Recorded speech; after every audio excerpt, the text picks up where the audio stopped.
Hello everybody and welcome.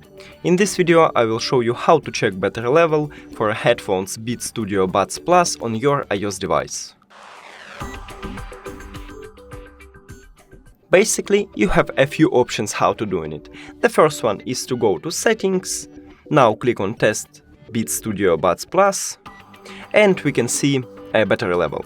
The second one is to add a widget, so scroll to the right, now press and hold in empty space, click on plus, scroll down, then click on batteries and choose the best one for your widget.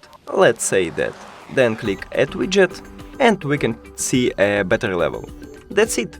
Thank you for watching this video. If you found it helpful, please consider subscribing to channel and leave the like on the video. It's really important to us.